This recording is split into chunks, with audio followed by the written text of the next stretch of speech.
Lettres Q, R, S. Quirinu. Associé à Mars et à Jupiter, cet ancien dieu sabin portait des attributs guerriers, dont la lance, et fut, de ce fait, bien souvent confondu avec Mars ou avec Romulus, fils de Mars et fondateur de Rome. En effet, celui-ci disparaît mystérieusement au cours d'un orage et serait honoré sous le nom du dieu Quirinu. En souvenir de cette légende, l'empereur Auguste prit le surnom de Quirinu. Il donne également son nom à la colline du Quirinal, une des 7 collines de Rome, où un temple lui était consacré. Il serait aussi à l'origine du mot quirite, citoyen. Cependant, un grammairien latin, dans un commentaire sur Virgile, affirme que Quirinu est un Mars tranquille. Sans doute, dans des temps très anciens, ce dieu exerçait la fonction éminemment pacifique de protecteur des agriculteurs.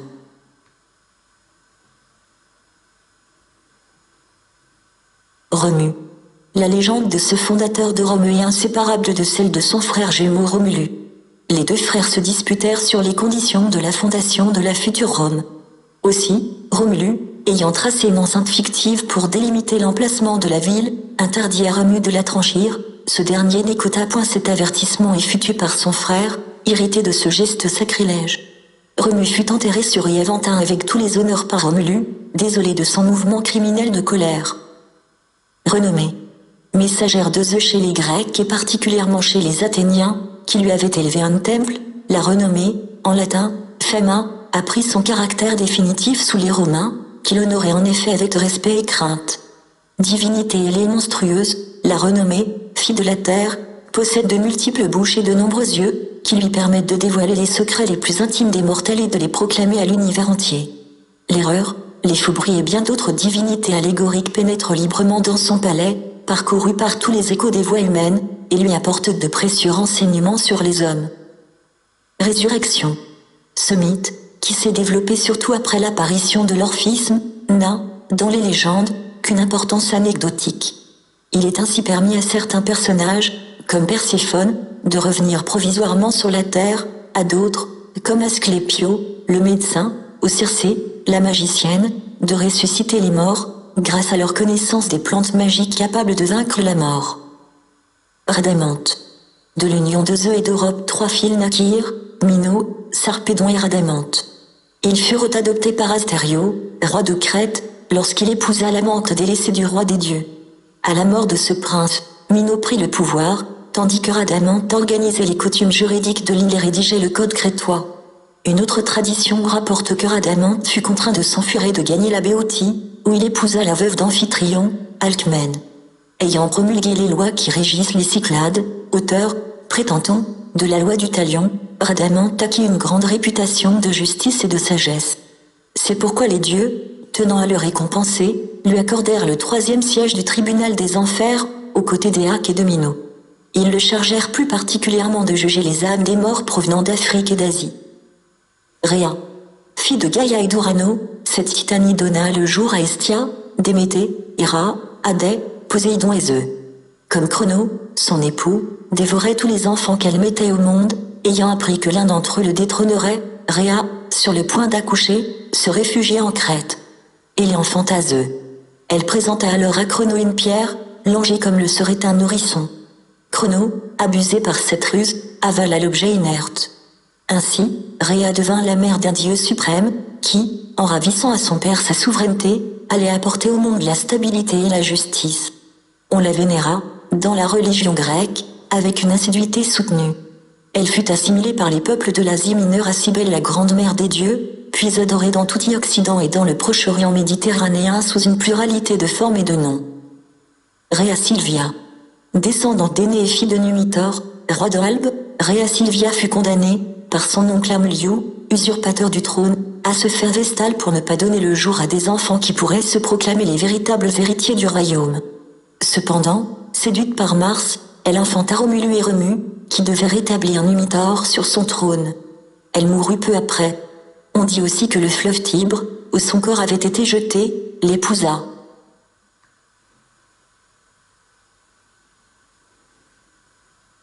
Réseau. Fils du roi de Tracéionée, suivant la tradition homérique, Réseau possédait 2 rapides coursiers, plus blancs que neige, qu'il mit au service de Troie dans la dernière année de la lutte contre les Grecs. D'après une tradition postérieure à l'Iliade, un oracle avait prédit que, si les chevaux de ce héros s'abreuvaient dans les eaux du fleuve Scamandre, Troie demeurerait invulnérable. Avertis par Athéna, Ulysse et Diomède se rendirent de nuit dans le camp troyen, égorgèrent Éso sous sa tente et s'emparèrent de ses précieux chevaux. Reco. Ce centaure, fils d'Ixion, voulut attenter à l'honneur d'Atalante. La jeune et chaste fit percer l'impudent de ses flèches. On connaît un autre Reco qui, ayant eu la pieuse idée d'étayer un chêne sur le point de s'abattre, avait sauvé ainsi de la mort les Armadriades, qui demeuraient dans l'arbre. En récompense, il avait eu droit à leurs faveurs à condition de leur rester fidèle. Mais, un jour, il fut piqué par une abeille, leur messagère, et frappé de cécité, soit parce qu'il avait mal accueilli l'insecte, soit parce qu'il s'était montré coupable d'infidélité envers ces nymphes des arbres. Robigu. Avec sa parèdre, Robiga, Robiguforme, dans la religion romaine, un couple de divinités agraires et céréalières. Un culte leur était rendu dans le souci de défendre les blés contre la rouille, ce fêche parasite. Rome. On connaît plusieurs héros éponymes de Rome. Lorsqu'Ulysse demeura quelque temps en la compagnie de Circé, certaines légendes, postérieures à Homère, prétendent qu'il engendra un certain nombre d'enfants, dont Romo, qui devait donner, dit-on, son nom à la cité de Rome. Cependant, parmi toutes ces traditions, la plus connue est celle qui fait remonter la fondation de Rome aux descendants d'Énée, fils d'Aphrodite. Le héros troyen, roi du Latium, eut un fils, Zuul, qui fonda Albe la Longue, le berceau de la future Rome. Plus tard, Rhea Silvia, descendante d'Énée, devint, par Mars, la mère de Romule et de Remu, les premiers fondateurs de Rome. Aussi la ville, créée par des héros de race divine, put-elle, à ce seul titre, revendiquer par la suite la domination du monde et réconcilier, comme l'avait prédit Homère, les Troyens et les Grecs. Les Romains adorèrent sous l'Empire une déesse Roma, qui, selon la légende, avait été une des captives d'Ulysse et d'Énée, et qui avait conseillé aux héros de s'installer sur le Palatin. En reconnaissance, ceux-ci lui avaient voué un culte. Quoi qu'il en soit, ce dernier prit de l'extension, à mesure que le pouvoir de Rome s'étendait au-delà de l'Italie. On avait coutume de représenter Roma sous les traits d'une femme au casquelé. Parfois, elle tenait dans une de ses mains une corne d'abondance qui verse au monde, soumis à sa loi, la prospérité et la paix. Romulu. En mourant, Siliu Procu, roi d'Albe la Longue et descendant du héros troyen aîné, laissa deux fils Numitor, héritier légitime du trône, et Amuliu. Ambitieux et sans scrupules, Amuliu fit jeter Numitor en prison, s'empara du pouvoir, tua son neveu Losio au cours d'une partie de chasse et força sa nièce Rhea Silvia à se consacrer au culte de Vesta, afin d'écarter tout prétendant éventuel au trône. Les dieux, cependant, en décidèrent autrement. Dans un bois sacré où elle allait puiser de l'eau à une fontaine, Rhea Silvia fut un jour séduite par le dieu Mars, qui la rendit mère de Romule et de Remu. Amuliu fit mettre à mort Rhea Silvia pour avoir failli à son vœu de virginité, et il exposa les deux jumeaux sur le Tibre dans une corbeille d'osier. Le Tibre était alors en crue. Mais la fortune voulut qu'un tourbillon d'eau déposât le berceau sur une berge au pied d'une des collines de la future Rome. Une louve, ayant perdu ses petits, découvrit les nouveau-nés, et, reportant sur eux son instinct maternel frustré, elle leur offrit le lait de ses mamelles.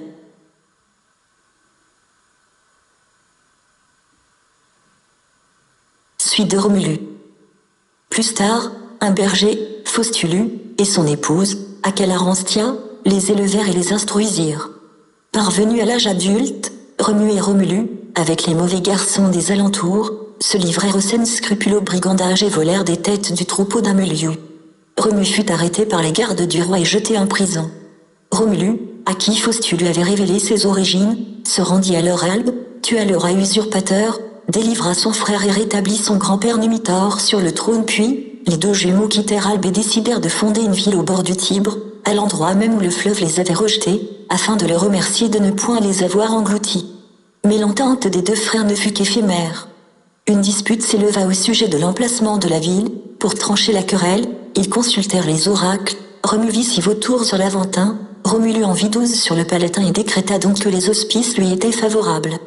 Remu s'inclina, mais lorsque Romulu traça avec une charrue un sillon autour de l'emplacement futur de Rome, interdisant à quiconque de le franchir, Remu, en signe de dérision, sauta par-dessus la limite et périt de la main de son frère. Devenu le seul maître du territoire, Romulu entreprit la construction de Rome, et, trouvant la population trop peu nombreuse, il créa sur la colline du Capitole un asile où se réfugièrent tous les gens de sac et de corde des environs et même les esclaves fugitifs. Romulus se proclama roi de Sévorien. Cependant, les femmes manquaient, et la population de la ville diminuait. Romulus imagina une ruse, il fit annoncer dans toute la contrée qu'on célébrerait des jeux à Rome en honneur du dieu conçu, et il invita les Sabins, ses voisins, à cette fête. Pendant les cérémonies, les hommes de Romulus enlevèrent les femmes des Sabins. Cet acte de violence provoqua une guerre entre les deux nations, guerre sanglante au rebondissement imprévu, au cours de laquelle se situe l'épisode de la trahison de Tarpeia. Peu favorisé par le sort des armes, Romulus appela Jupiter à son aide et promit de lui bâtir un temple. Le dieu lui accorda aussitôt la victoire, les Sabins et les Romains s'unirent en une confédération gouvernée par deux rois, Romulus et le chef des Sabins, Tatiou, qui finit, croit-on, par être tué traîtreusement. Quant à la mort du fondateur de Rome, on en connaît deux versions, la première, glorieuse, la seconde, moins éclatante. Selon l'une, après un règne de 33 ans, Romulus, au cours d'un orage, fut enlevé dans les cieux par Mars son père, et il apparut, auréolé d'une lumière surnaturelle, à un sénateur romain, à qui il donna l'ordre de le proclamer Dieu sous le nom de Quirinus. Mais, suivant une autre tradition, Romulus aurait été un tyran impitoyable, les sénateurs, lassés de son pouvoir, l'auraient mis en pièces, et auraient emporté sous leur robe les débris sanglants de son corps. Il est difficile de considérer Romulus comme un authentique personnage de l'histoire romaine, il n'a sans doute jamais existé que dans Imagination des anciens. Cependant, il demeure un être légendaire qui justifie et divinise la fondation d'une ville appelée à dominer, pour des siècles, le monde méditerranéen. Rutules. Les Rutules habitaient un territoire situé au sud du Tibre, sur la côte du Latium. À l'instigation de Turnus, leur chef, ils combattirent les Troyens aînés, pour empêcher ce dernier d'épouser Lavinia. Mais Turnus, héros légendaire, ayant péri au cours d'un combat singulier, ils furent rapidement soumis par les Romains et disparurent de l'histoire.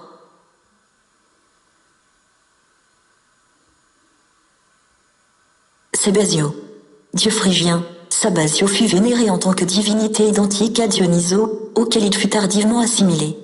Il était fils de Perséphone et de Zeus, mais on ne lui connaît guère de légende propre. Sacrifice. Dans la mythologie, cette pratique est une offrande destinée à attirer sur seule la faveur divine, ou l'action de grâce d'un héros envers un dieu. Le plus souvent réduit à la simple immolation d'animaux, le sacrifice portait, dans les cas de grande détresse ou de grande peur, sur des personnes humaines. Ainsi voit-on dans les légendes d'Iphigénie sur le point d'être sacrifiée à la déesse Artémis, afin que la flotte grecque soit poussée par des vents favorables, ou encore Polyxène sera immolé sur la tombe d'Achille pour apaiser l'âme du héros grec. Parfois même, le héros ou l'héroïne s'offre d'eux-mêmes au couteau du sacrificateur, tels les Coronides, qui, grâce à leur mort, mettent fin à une peste. Sagesse. Cette divinité allégorique fut longtemps personnifiée par Athéna elle-même qui représentait, aux yeux des Grecs, la raison et la paix, symbolisées respectivement par la chouette et le rameau d'olivier. Salmacie. Cette nymphe de Phrygie obtint de Zeus le privilège d'être à jamais une hermaphrodite, dont elle était amoureuse. Salmonée. Fils ou petit-fils d'Éole, frère de Sisyphe et père de Tyro, Salmonée émigra de Thessalie en Alide, où il devint le roi éponyme d'une ville dont il établit la fondation. Il était détesté par ses sujets, parce qu'il se prétendait l'égal de Zeus et exigeait qu'on lui voie un culte. Il se promenait dans les rues de sa ville, monté sur un char qui traînait derrière lui des chaînes pour imiter le tonnerre, et il lançait de temps en temps des torches enflammées, qui simulaient les éclairs et brûlaient à mort les passants. Zeus, irrité d'une telle présomption, le foudroya ainsi que son peuple et incendia la ville de Salmonée.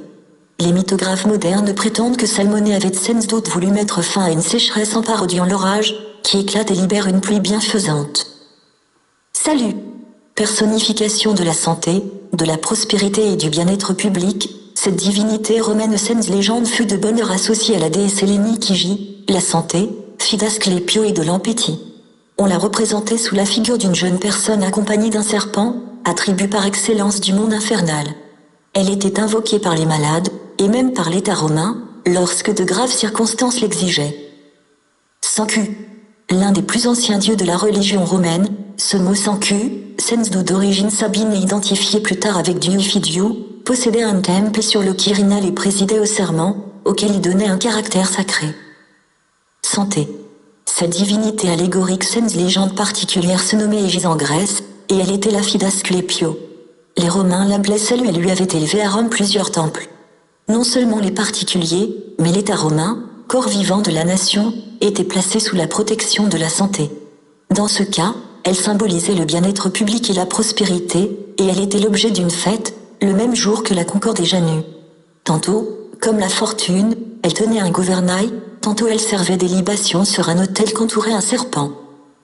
Saron, cette divinité tutélaire de la mer, adorée par les matelots, fut autrefois un mortel, roi de Trézène, qui avait voué un culte à Artémis et, comme la déesse, s'était pris de passion pour la chasse. Il lui arriva, un jour, de pourchasser une biche jusqu'au bord de la mer. L'animal pénétra dans les flots et entraîna Saron en pleine mer, jusqu'au moment où, épuisé, il se noya. Son corps fut rejeté sur un rivage, non loin d'un golfe qui porte son nom, Saronique, et ses sujets le vénérèrent, le jugeant égal aux immortels.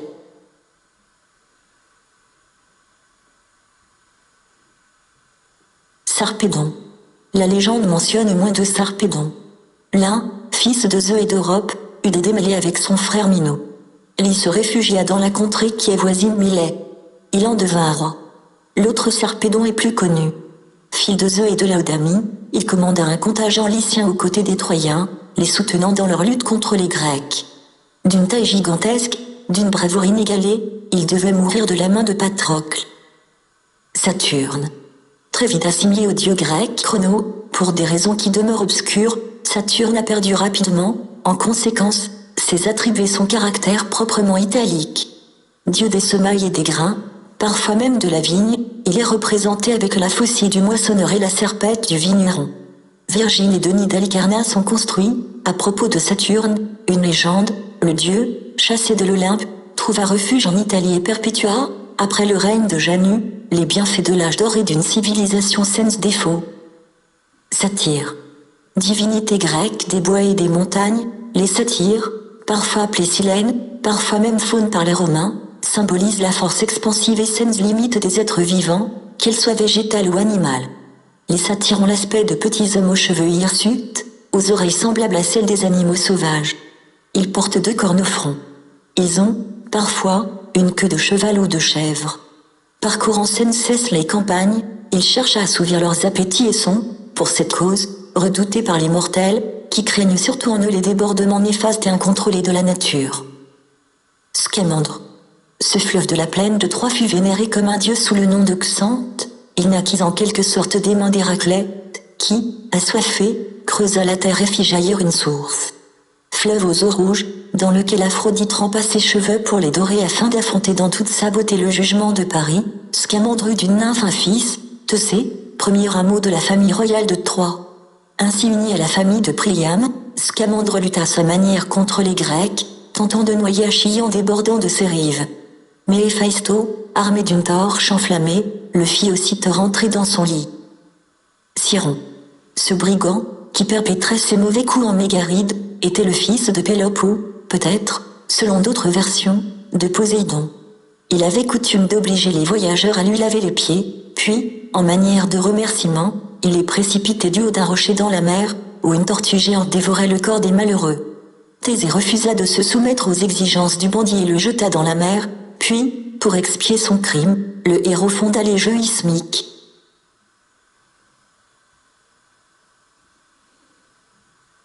Scylla. Sur la généalogie de Scylla, les traditions diffèrent. Pourtant, elles concordent tout pour assurer que l'amour déçu et la jalousie vengeresse furent les causes de la métamorphose et de la mort de ce monstre.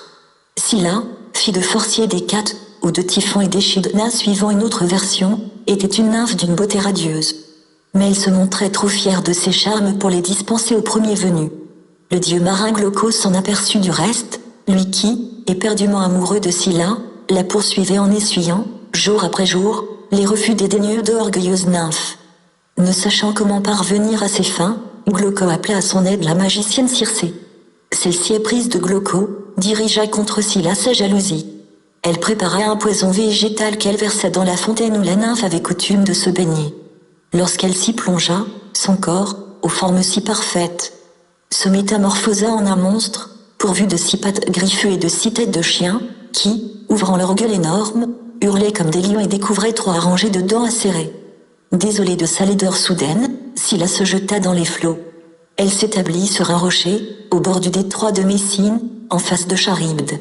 Savourant une rancœur sans fin, elle effrayait les matelots. Ceux-ci, abandonnant les commandes de leur navire, se sentaient attirés par le monstre, qui se hâtait de les dévorer.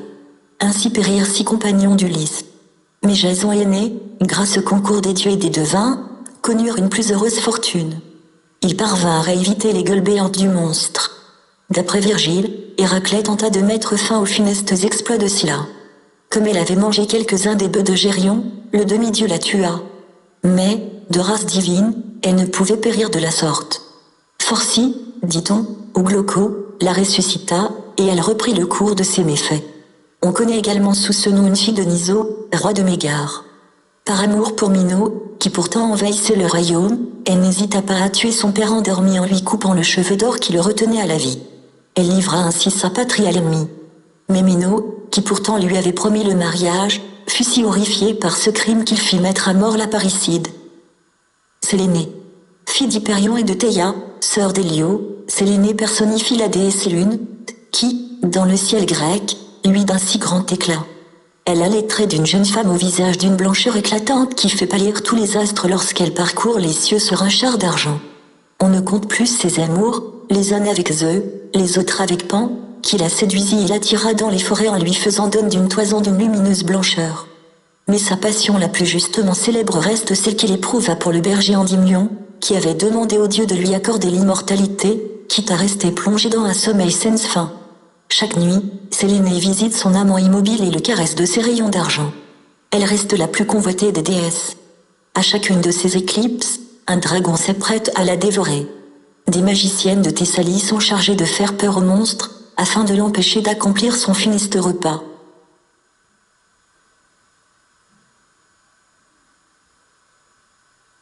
Sémélé.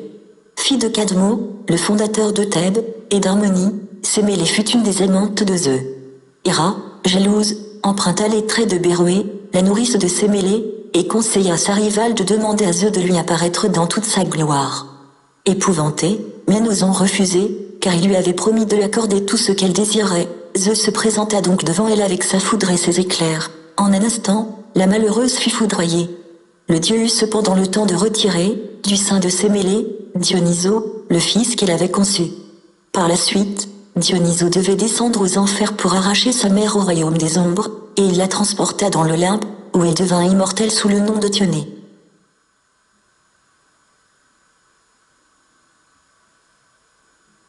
Sémiramis.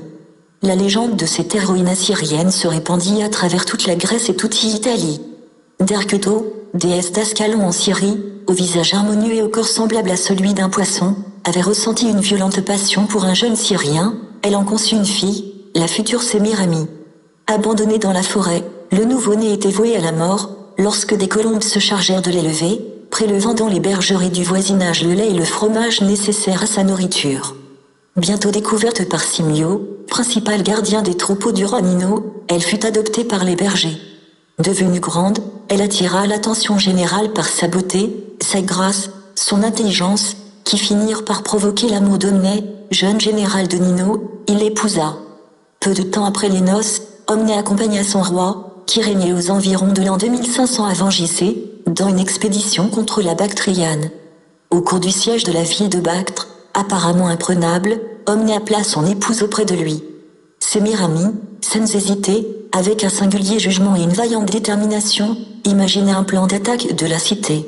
À la tête d'un contingent syrien, elle monta à l'assaut de celle-ci et conduisit ses guerriers à la victoire. Séduit par tant d'audace, Nino voulut ravir Sémiramis à son époux, qu'il alla jusqu'à menacer de mort. Désespéré, ce dernier se pendit. Sémiramis épousa donc en seconde noces le roi et lui donna un fils, Ninia. À la mort de Nino, Sémiramis lui succéda sur le trône de Ninive. Alors débutait sa légende. Les récits abondent sur ses exploits, son héroïsme, son esprit d'entreprise. Elle fit construire Babylone, la ville modèle de Orient, avec ses murailles inexpugnables, le plan particulier de ses rues et ses jardins suspendus, dont toute l'Antiquité vantait le caractère enchanteur. On finit même par lui attribuer la fondation des villes et de toutes les constructions dont on ne s'expliquait pas l'origine. Enfin, non contente d'enrichir le patrimoine de son empire, Sémiramis se lança dans des guerres de conquête lointaines. Elle soumit plusieurs nations d'Asie, subjugua l'Égypte, où l'oracle d'Amon lui annonça qu'elle périrait dès que son fils comploterait contre elle. Puis elle s'installa en Éthiopie. Elle porta, en outre, ses armes contre les habitants de l'Inde. Mais refoulée et blessée, elle apprit, au moment même de sa défaite, que son fils cherchait à usurper son pouvoir. Sans plus attendre, elle remit entre ses mains les destinées de l'empire dont elle avait la charge et disparut. Certains assurent qu'elle fut changée en colombe et divinisée. Pour les mythologues modernes, Sémiramis ne serait autre qu'une divinité sans doute identique à l'Astarté syrienne, assimilée plus tard à Aphrodite grecque. 7 contre Thèbes, les titre d'une tragédie d'Eschyle, les 7 contre Thèbes racontent la lutte qui oppose les deux frères Éthéocle et Polynice après la mort de leur père, pour la possession du royaume de Thèbes. Elle montre comment Polynice, chassé de la cité par son frère, s'allia à Adraste, roi d'Argo, et à 5 autres chefs, Amphiarao, Capané, Hippomédon, Tidée, Parthénopéo, puis marcha contre Thèbes. Les deux frères ennemis finirent par s'entretuer au cours d'un combat singulier, et les magistrats de la ville décidèrent d'accorder la sépulture à Éthéocle et de laisser Polynice, traître à sa patrie, devenir la proie des vautours.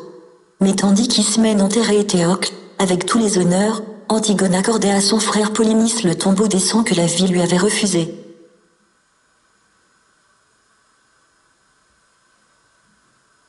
Séripho. C'est sur les rivages de cette île des Cyclades qu'échouèrent Danae et son fils Persée, abandonnés dans un coffre par Acrysio. Persée fut élevé à Séripho et en partie pour accomplir de brillants exploits. Pendant son absence, sa mère dut résister aux sollicitations de Polydectès, roi de l'île, qui voulait la séduire. À son retour, Persée, irrité, présenta au roi et à ses compagnons la tête de la Gorgone, qu'il échangea aussitôt en pierre. Sibylle. Personnification de la divination, la Sibylle est une prêtresse d'Apollon qui émet des prophéties étant, de plus en plus, surtout chez les Romains, à se substituer aux oracles des dieux. Les anciens en connaissaient, entre autres, 4 d'un renom spécial, la Sibylle marpésienne, qui vivait dans une grotte du mont Ida, en Troade, celle d'Érythrée, celle de Tibur et, enfin, la plus célèbre de tous, la Sibylle de Cume, qui apparaît dans maintes légendes, notamment dans celle d'Énée, celui-ci la consulta avant de descendre aux enfers, et dans celle du roi Tarquin, qui acheta les livres sibyllins, textes sacrés de l'État romain. Scission. Les généalogies sur ce roi demeurent très confuses. Tantôt il est le fils d'Érectée, roi d'Athènes, tantôt celui de Pélope, tantôt encore celui de Marathon, fils d'Épopée. Le plus souvent, cependant, il est le petit-fils du roi d'Athènes, Érectée. Il succéda à Lamédon sur le trône de la ville de Sicyone, dont il devint le roi éponyme. Sidéro. Salmonée, roi de Salmone en Alide, avait épousé Alcédicée, dont il avait une fille, Thyro. Sa première femme étant morte, le roi épousa en seconde noces Sidéro, qui infligea de mauvais traitements à ses belles-filles.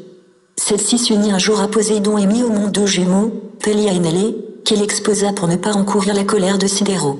Ayant grandi et ayant appris la persécution dont était victime leur mère, les 2 jumeaux décidèrent de se venger de la marâtre. Sidéro, affolé, se réfugia dans le temple d'Héra. Mais Pélia n'hésita pas à l'égorger sur l'autel même de la déesse.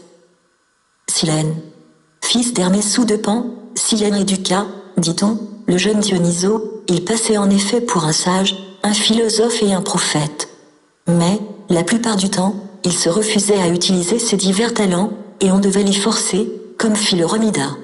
Vieillard jovial et voluptueux, d'une laideur repoussante, le nez camus, le ventre énorme, Silène suivait, dans un état d'ivresse continuelle, le cortège de Dionyso, et, monté sur un âne, chantait et riait sans cesse.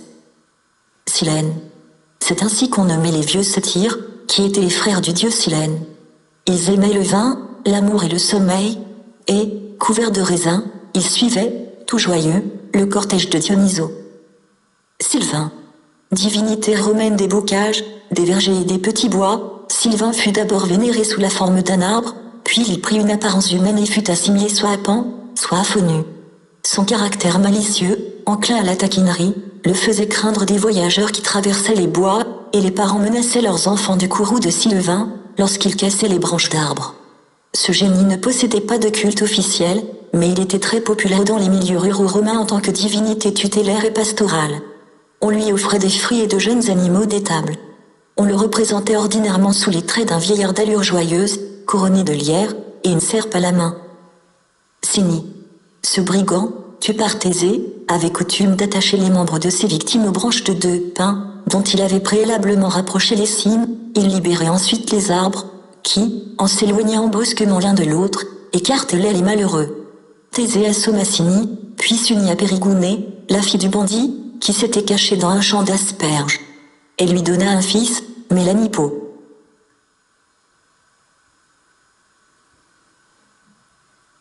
Sirène. Sur ces divinités qui hantent la mer, sur leur origine, ni les auteurs grecs ni les écrivains latins ne trouvent d'accord. Au nombre de 2 ou de 3, portant des noms divers parmi lesquels on peut citer Parthénopée, Leucosia et Hygia, elles étaient filles d'Achélo et de Terpsichore Melpomène ou Phorcie. Elles ressemblaient à de grands oiseaux à tête de femme. Demeurant à l'ouest de la Sicile, elles passaient pour des musiciennes incomparables, dont le chant magique attirait sur des récifs les navigateurs dont elles faisaient leur pâture. Pourtant, 2 héros résistèrent à leur charme fatal. Orphée, tirant de sa lyre des accents mélodieux qui l'emportaient sur la musique des sirènes, réussit à détourner des mortels écueils les matelots embarqués sur l'argot avec lui et Jason. Ulysse boucha avec de la cire les oreilles de ses compagnons et se fit attacher au mât de son navire, pour pouvoir satisfaire sa curiosité sans risquer de succomber au charme des redoutables chanteuses. Comme un devin avait prédit qu'elles cesseraient de vivre si quelqu'un pouvait lire leurs chants sans en devenir la victime, les sirènes se précipitèrent dans la mer, où elles furent changées en rochers. Sisyphe. Ce roi de Corinthe, fils d'Éole, épousa la Pléiade Mérope, et eut pour fils Glauco et pour petit-fils Bellérophon.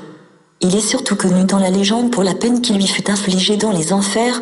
Condamné à rouler une pierre jusqu'au sommet d'une montagne, il ne pouvait jamais parvenir à son but, et l'énorme bloc retombait toujours. L'infortuné était contraint de recommencer éternellement son travail. Les mythographes antiques ne s'accordent pas sur les motifs d'un tel châtiment. Selon les uns, il fut un roi ambitieux et hypocrite qui dévasta l'Attique et fut finalement tué par Thésée. Pour d'autres, il n'est qu'un dénonciateur qui aurait révélé au dieu fleuve Asopo que sa fille Égine avait été enlevée par Zeus, à moins, assurent d'autres encore, qu'il ait commis le sacrilège d'instruire les hommes sur des mystères divins. Irrité par tous ces méfaits, Zeus envoya Thanatos, la mort, auprès du roi de Corinthe, mais Sisyphe parvint à l'enchaîner, et l'empire des morts se dépeupla peu à peu jusqu'au jour où Zeus lui-même força le héros à délivrer Thanatos. Transporté dans l'Hadès, Sisyphe réussit à s'en échapper et vécut encore de longues années, avant d'être enfin puni de ses crimes.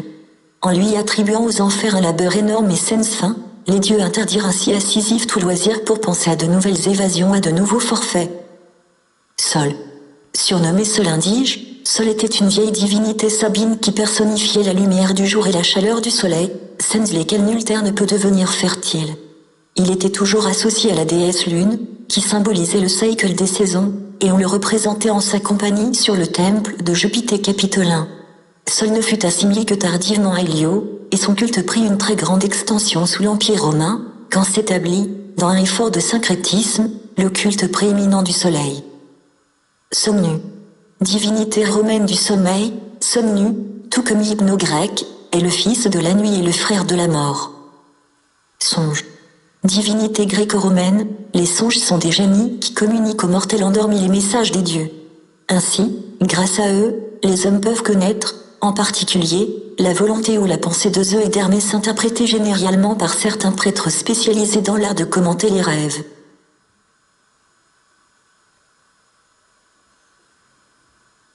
Soranu. Adoré sur le mont Soracte en Étrurie, Soranu, dont le culte était associé à celui du loup, fut bientôt identifié avec Apollon Lycien, Apollon loup. Sparte. Cette cité, capitale de la Laconie, dans le Péloponnèse, doit son nom à la fille de Rhoda, Sparta, qui épousa Lacédémon, fille de Zeus et de Thégète. Bien souvent, pour cette raison, Sparte est appelée Lacédémone par les poètes grecs. Dans Homère, Ménéla règne sur Sparte et son frère Agamemnon sur Argo. Mais la première de ces villes est subordonnée à la seconde. Le mariage d'Oreste, fille d'Agamemnon, avec Hermione, fille de Ménéla, mit fin à cet assujettissement. Sparte fut ensuite gouvernée par les Héraclides, Eurysthène et Proclès. Un de leurs descendants, Lycurgue, en devint le législateur légendaire. Spercheio. Dieu fleuve d'une rivière du sud de la Thessalie, Spercheio était le fils d'Océan et de Thétie. Il avait épousé Polydora, la fille de Pélée et de Thétie, et il était devenu, par ce mariage, le beau-frère d'Achille. Sphinx. Le monstre, qu'on peut ranger au nombre des divinités infernales, possédait toutes les caractéristiques de la race dont il était issu. De sa mère Echidna, il avait hérité le visage et la poitrine d'une femme, de son père Typhon, on le disait aussi fille d'Orthro, le chien de Gérion, une queue de dragon de sa sœur Chimère, un corps de lion. Ses ailes étaient pareilles à celles des harpies, ses autres sœurs. Le Sphinx avait été envoyé en Béotie, non loin de Thèbes, pour punir cette cité du crime du roi Laïo, père d'Oedipe, lequel avait aimé Chrysippe d'une passion contre nature. Installé sur une roche, le monstre posait une question aux voyageurs qui passaient. Ceux qui n'arrivaient pas à résoudre ces énigmes étaient immédiatement tués et dévorés. Oedipe résolut d'affronter le Sphinx, qui lui donna à résoudre l'énigme suivante. Quel est l'animal qui a 4 pieds au matin, 2 à midi et 3 le soir? L'homme, répondit Oedipe, dans son enfance, il se traîne sur ses pieds et ses mains, à l'âge adulte, il se tient debout, il cède d'un bâton dans sa vieillesse. Se voyant jouer, le Sphinx se précipita du haut de son rocher et se tua. Staphilo. Ariane, abandonnée par Thésée, fut recueillie par Dionyso, qui l'épousa. Elle devait donner naissance à un certain nombre d'enfants, et, parmi ceux-ci, à Staphilo. Ce dernier se maria à Chrysothémie et, dit-on, reçut de Rhadamante une petite île de la mer Égée située non loin de la côte thessalienne. On connaît sous ce nom un berger du roi Euné qui inventa le vin, en pressant des grappes de raisin. Statue. À l'origine, les divinités n'étaient pas personnifiées, mais simplement représentées par une pierre de forme symbolique et grossièrement taillée. Plus tard, lorsqu'elles acquirent un aspect anthropomorphique, les statues sacrées se multiplièrent dans les temples eux-mêmes, comme celle d'Hermès ou d'Hécate, au carrefour des routes et, d'une manière générale, dans les lieux que tel ou tel dieu était censé protéger. Chaque ville, en outre, possédait sa statue, qui passait pour la patronner. Ainsi, Troie demeura inexpugnable tant que le Palladion, statue d'Athéna Palla, demeura dans ses murs. On connaît également, dans la mythologie, des personnages qui furent changés en statues de pierre, parce qu'ils avaient irrité les dieux ou excité leur pitié. Enfin, c'est autour de la statue d'une femme que naît le mythe de Pygmalion. Ce roi de Chypré était amoureux de cette œuvre. Aphrodite consentit à l'animer, à la rendre vivante afin que Pygmalion pût l'épouser.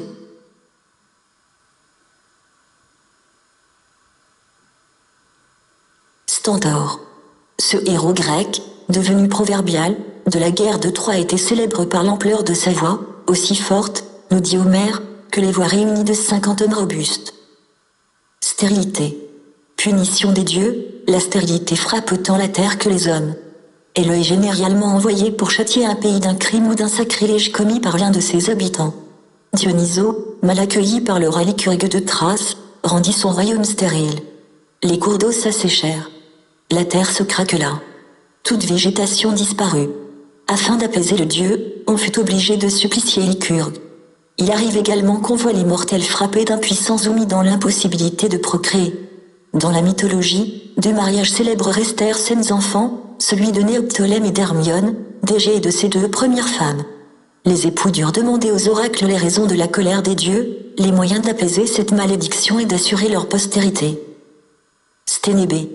Appelée aussi Antéia dans l'Iliade, Sténébé était la fille du roi de Lycie Eubatée et la femme de Proéto, roi de Tyrinthe. Son époux ayant accordé à Bellérophon, meurtrier d'un certain Belléro hospitalité et amitié, elle s'éprit du héros. Mais celui-ci repoussa avec indignation les tentatives de séduction de Sténébé. Irritée de ce refus, elle accusa Bellérophon d'avoir voulu lui faire violence. Proéto chassa celui qu'il prenait pour un ingrat, mais Sténébé, honteuse, se donna la mort lorsque le héros, après ses exploits, revint à Tyrinthe pour se venger. D'autres traditions prétendent que la malheureuse aurait tente de s'enfuir sur le cheval Pégase. Désarçonnée, elle serait tombée dans la mer et se serait tuée. Sténélo. Fille de Persée et d'Andromède, roi de Mycène, Sténélo fut le époux de Nicipée, qui lui donna 4 enfants célèbres dans la mythologie, Alcinoé, Méduse, Eurysthée et Iphie. On connaît un Sténélo, fille d'Androgée, qui en compagnie de son frère Alcée accompagna Héraclée dans son expédition contre les Amazones. Pour le récompenser, Héraclée lui accorda la souveraineté sur l'île de Théso. L'un des épigones, ce Sténélo était en effet le fils de Képané et d'Évané. Il participa au siège de Thèbes, il prit part ensuite à la guerre de Troie aux côtés de Diomède et des Argiens. Stryge. ces femmes à cordes oiseaux et aux pattes crochues de rapaces passaient, dans l'Antiquité, pour sucer le sang des petits-enfants. Il est certain que cette croyance trouvait sa source dans l'existence des vampires, animaux qui hantaient le bassin de la Méditerranée. La déesse Carna, qui protégeait les gonds des portes, avait pour autre fonction de veiller sur les enfants et d'éloigner ces monstres grâce à des incantations magiques. Strophio, fils de Chryso et d'Antiphastia, ce roi de Phocide était le beau-frère d'Agamemnon, dont il avait épousé la sœur, Anaxabie. Il reçut à sa cour le petit Oreste, soustrait par Électre à la haine meurtrière de sa mère Clytemnestre, après le meurtre d'Agamemnon. Le jeune fugitif se lia d'amitié avec Pylade, le fils du roi. Stymphalo, fils d'Élato et de Laodicée, Stymphalo gouverna la cité de Stymphalo en Arcadie. Une de ses filles, Parthénopée, s'unit à Héraclès et devint mère d'un fils, Évérée. D'autres traditions prétendent que Stymphalo était le père des Stymphalides, qui furent tués par Héraclès. Pélope, qui voulait conquérir le Péloponnèse et n'était pas parvenu à battre le roi, invita celui-ci à un banquet, le tua et dispersa les membres de son corps, qu'il avait mis en lambeaux.